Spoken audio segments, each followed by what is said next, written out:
चटनी में मिर्च और लहसुन लिया है। तुम्हें कुछ और तो नहीं डलवाना है ना इसके अंदर? नहीं बेटा। जी माँ।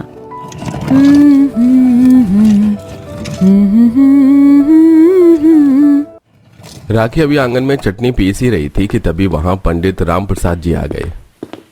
राम राम जी। राम राम पंडित जी। हाँ, तो गंगा जी, मैं यहाँ बिटिया के लिए शादी का प्रस्ताव लेकर आया हूँ। राम प्रसाद की बात को सुनकर राखी शर्मा कर अपने कमरे की तरफ को भाग गई। अरे क्या बात है गंगा बहन, तुम्हारी बेटी तो बड़ी शर्मीली है। आजकल तो लड़कियां वरना शादी का नाम सुनते ही लड़के का बायोडाटा खुद ही निकालना शुरू कर देती हैं। ऐसी ही है मेरी बेटी, यही तो है मेरे दिए हुए संस्कार। आप मुझे बताएं पंडित जी कि मेरी बच्ची के लिए आप किसका रिश्ता लेकर आए हो? देखो बहन, लड़का अच्छा है, ये है उसकी तस्वीर। राम प्रसाद की बात को सुनकर गंगा ने भी तस्वीर देखी और उसे भी लड़का पसंद आ गया। गंगा राखी की माँ थी। राखी एक नॉर्मल मिडिल क्लास लड़की थी जिसके घर का माहौल एकदम पुराने जमाने का था और अब राखी की शादी की बात चल रही थी। गंगा ने पंडित जी से राखी का रिश्ता पक्का करने की बात कर दी। देखते ही देखते राखी का वक्त अपने परिवार के साथ पूरा हुआ और अब वो अपने ससुराल आ चुकी थी। भाभी, आपका गृह प्रवेश हो रहा है। सभी यहाँ आपके घर के ही लोग हैं। तो आपने ये 52 गज का घूंघट क्यों किया हुआ है? चुप कर, यही तो होते हैं संस्कार जो आजकल की लड़कियों में बहुत ही कम देखने को मिलते हैं। बस बुआ जी, आपको तो खुद ओल्ड फैशन होना ही पसंद है। खैर, मैं कुछ नहीं बोलती।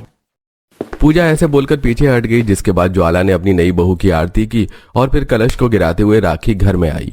राखी ने घर में आते ही सबसे पहले सास के पांव छुए, फिर ससुर के, जिसके बाद उसने बुआ जी के पांव छुए और फूफा सास के भी पांव छूकर वो चाची सास के पांव छूने को झुकने लगी कि तभी उससे पूजा बोली, अरे अरे भाभी, बस भी करो। अब क्या पूरे मोहल्ले की ही औरतों के पांव छुओगी?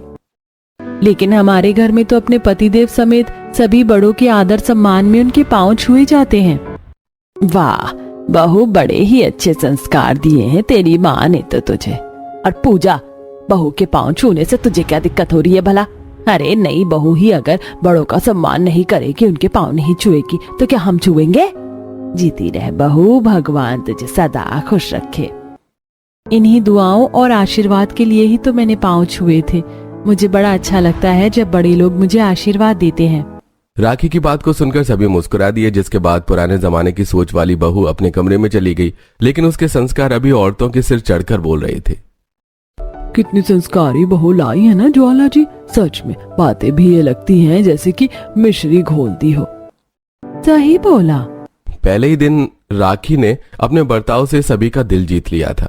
ऐसे ही पहला दिन गुजरा और आज राखी की अपने ससुराल में पहली रसोई थी। राखी तैयार होकर पेट तक का घूंघट करके नीचे आ गई, जहां चोर चोर चोर। कहाँ है चोर? ये रहा। अरे ननद जी, मैं हूँ। बहू, तूने तो मुझे डरा ही दिया था। अरे माँ जी, तो आप डर क्यों रही हैं? मैं आपकी ही तो बहू हूँ और नई बहुएं तो घूंघट में ही आती है ना। कौन सी नई बहुएं घूंघट में आती हैं? पहले की बहुएं आया करती थी घूंघट में, आजकल के जमाने की नहीं आती, समझ आया? नहीं, बिल्कुल भी नहीं। मैंने तो अपनी माँ से यही सीखा है कि नई बहू घूंघट में रहे तो ये अच्छी लगती है। अच्छा, अब ये सब छोड़, जा तू जाकर अपनी पहली रसोई बना ले।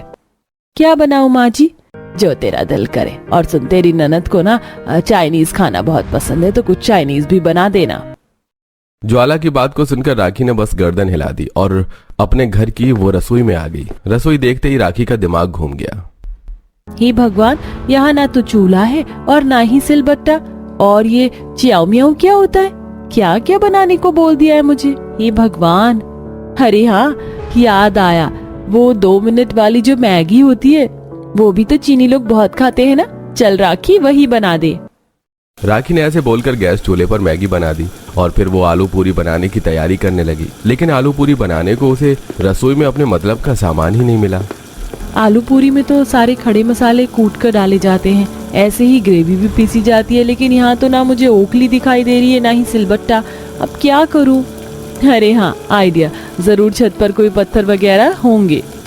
राखी ऐसे बोलकर रसोई से निकली और वो छत पर चली गई।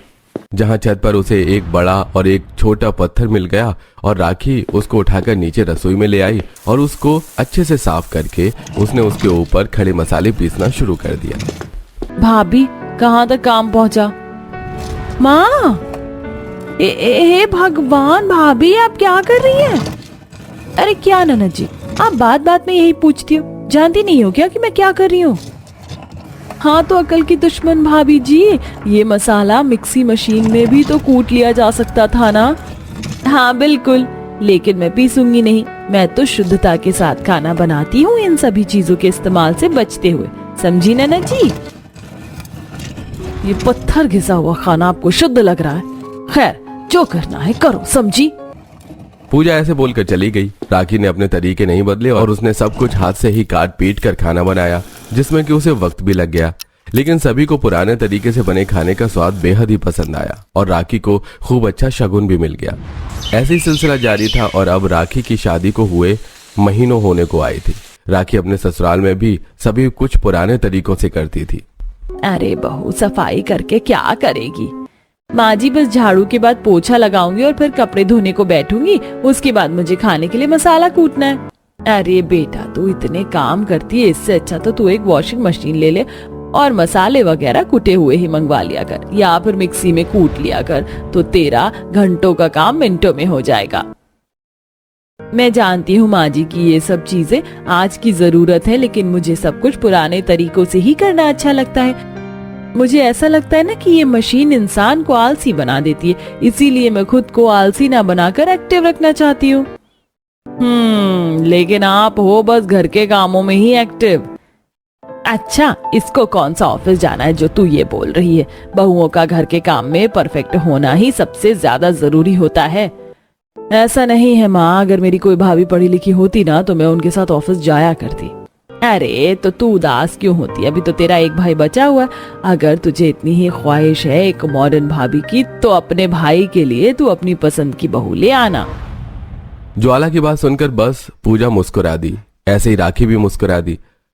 ज्वाला का छोटा बेटा राम भी शादी के लायक हो चुका था, तो ज्वाला ने उसके लिए भी लड़की ढूंढना शुरू कर दिया। फिर क्या था, कुछ ही समय बाद राम की भी शादी हो गई और ईशा नाम की लड़की राखी की देवरानी बनकर अपने ससुराल में आ गई। अभी ईशा का अपने ससुराल वाले घर में गृह प्रवेश हो रहा था। अरे ये क्या बात हुई? बहू ने तो अंदर आकर किसी को आदर से प्रणाम तक नहीं किया। अरे बहू, तेरी माँ ने तुझे संस्कार नहीं सिखाए क्या कि बड़ों के पांव छुए जाते हैं? ओ प्लीज बुआ जी, आपको दिखाई नहीं देता क्या?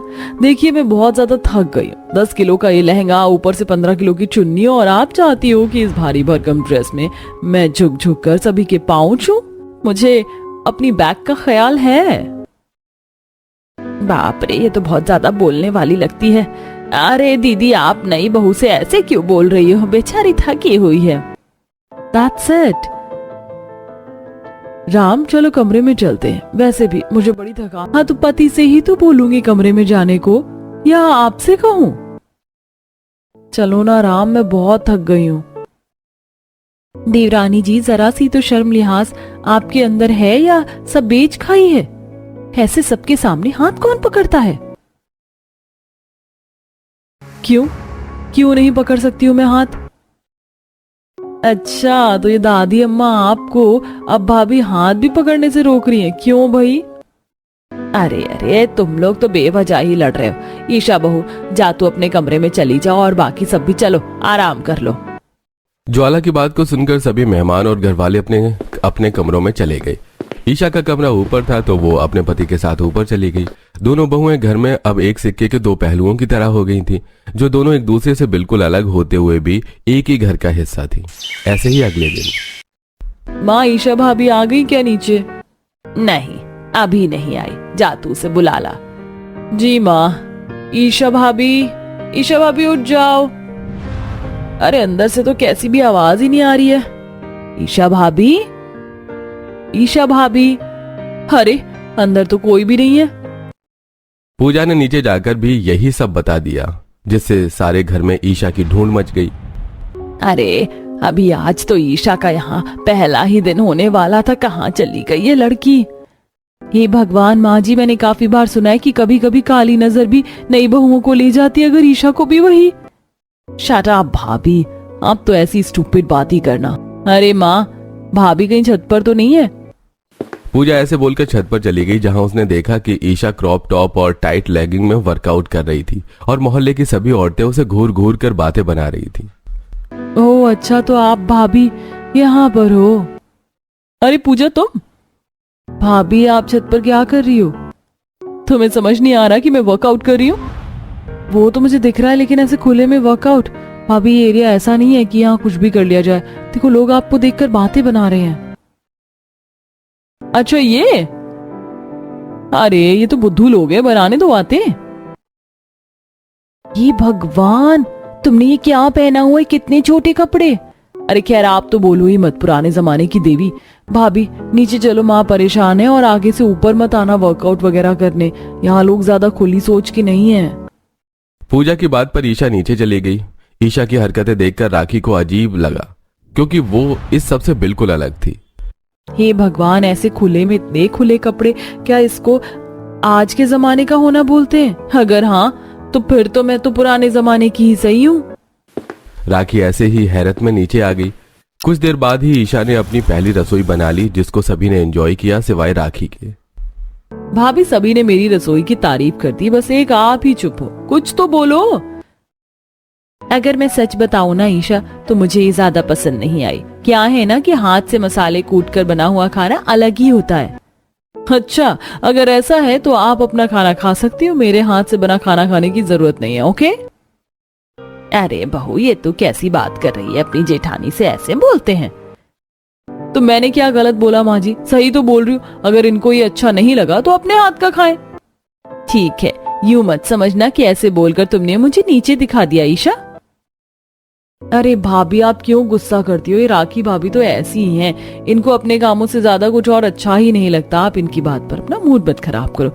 अब तो खुश हो जाओ, आपने बहुत अच्छा खाना बनाया है और आप इनसे बेटर हो, क्योंकि आप घर और बाहर दोनों जगह के कामों में माहिर हो।